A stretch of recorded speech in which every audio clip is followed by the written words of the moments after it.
आवाज आपकी, खबर हमारी। आप देख रहे हैं न्यूज 24 उल्लासनगर। उल्लासनगर में मल निस्सारण योजना के तीसरे चरण का भूमि पूजन संपन्न। उल्लासनगर शहर के विकास की दिशा में भाजपा सरकार ने एक और महत्वपूर्ण कदम उठाया है।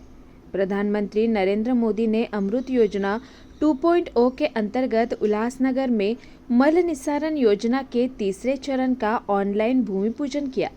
उल्लासनगर की पुरानी और जर्जर हो चुकी मल वाहिनियां, जो 2005 की बाढ़ के बाद से काफ़ी क्षतिग्रस्त थी, अब नए सिरे से बनाई जा रही है। इस योजना का उद्देश्य शहर के गंदे पानी को उल्लास और वाल्धुनी नदी में जाने से रोकना है, जिससे पर्यावरण और पेयजल स्रोतों पर बुरा प्रभाव पड़ रहा था। अमृत योजना 2.0 के तहत उल्लासनगर के लिए 416.66 करोड़ रुपए की लागत से मल निस्सारण योजना को मंजूरी मिली है। इसमें 228 किलोमीटर लंबी मल वाहिनी बिछाने, 1950 MLD क्षमता वाले मल शुद्धिकरण केंद्र बनाने, संपत्तियों को मलवाहिनी से जोड़ने, सड़कों की मरम्मत और नालों के ऊपर रेलवे क्रॉसिंग का निर्माण शामिल है। अब तक 38 किलोमीटर मलवाहिनी और 1210 मैनहोल का निर्माण हो चुका है। योजना के तीसरे चरण के पूरा होने के बाद शहर की गंदे पानी की व्यवस्था में सुधार आएगा, जिसका सीधा असर नागरिकों के स्वास्थ्य पर पड़ेगा।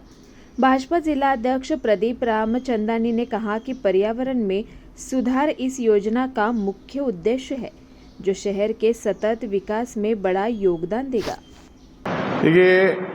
अमृत योजना के तहत,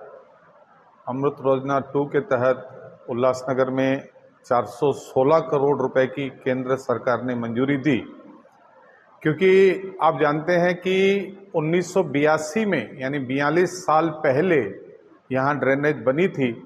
उसके बाद जब 2005 में बाढ़ आई थी तो वो पूरी तरह से ख़त्म हो गई थी ड्रेनेज, और उसने काम करना बंद कर दिया था। तो इस दिन आए दिनों देखते थे कि बहुत सारा पानी रास्तों पर, कीचड़, ये वो, जो अंडरग्राउंड, जो ज़मीन के नीचे गटर जो पानी जाना चाहिए, मल निस्सरण जिसको कहते हैं, ड्रेनेज कहते हैं जिसको, उसकी वजह से रास्तों पर बहुत ही पानी गिरता था। तो केंद्र सरकार ने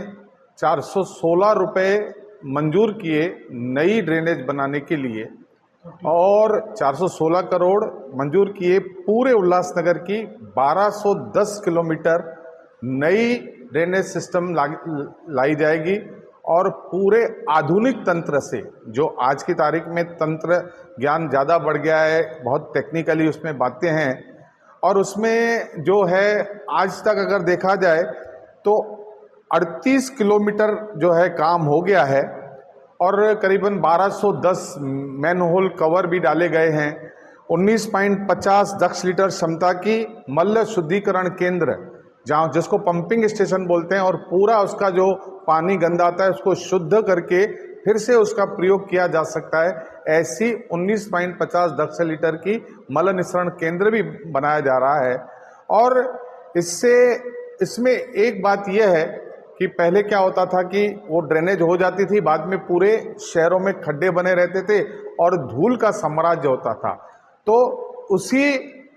ठेकेदार को, उसी एजेंसी को यह भी कहा गया है कि जिस तरह से जब आप खोद दोगे, उसके बाद यथास्थिति उसी रोड को उस तरह से बनाना है,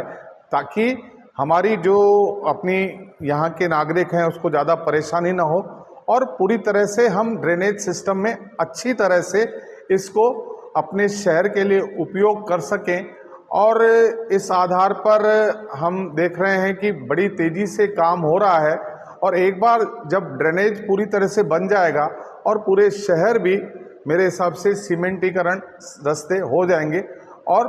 2 अक्टूबर को, अभी जो 2 अक्टूबर हुआ, उसमें ऑनलाइन इसका उद्घाटन अमृत योजना 2 के तहत किया गया, जिसमें प्रधानमंत्री नरेंद्र मोदी जी ने इसकी उद्घाटन किया। उद्घाटन करने के बाद उसमें और ज़्यादा पैसे इस ड्रेनेज योजना को मिलेंगे, ताकि हम लोग स्वच्छता की ओर एक कदम और बढ़ा सकें। देखिए, यह जो भारतीय जनता पार्टी की 3.0 सरकार है, इन्होंने पूरे जितने भी आप देखोगे महाराष्ट्र के शहर हैं, मुंबई है, नासिक है, ठाणा है, उसमें मेट्रो लाई, उल्लासनगर के लिए भी एक अच्छी तरह से इसको सुनियोजित शहर बनाने के लिए योजनाएं तैयार हो रही है। पानी का अपना हमारा यह होगा, हम लोग पानी अपना लाएंगे और ये सारी जो चीज़ें दे रहे हैं हमारे देवेंद्र फडणवीस साहब जो हमारे इस महाराष्ट्र के उप मुख्यमंत्री हैं और आदरणीय नरेंद्र मोदी जी, इनका मैं भारतीय जनता पार्टी उल्लासनगर जिला की तरफ से और उल्लासनगर के सारे नागरिकों की तरफ से मैं उनका आभार प्रकट करता हूं कि आप उल्लासनगर के प्रति विशेष प्रेम रखते हो और आने वाले दिनों में भी समय समय पर जब जब इस शहर को विकास की आवश्यकता होगी तो हमें पूरा विश्वास है केंद्र और राज्य सरकार इस शहर को अधिक से अधिक मदद करेगी।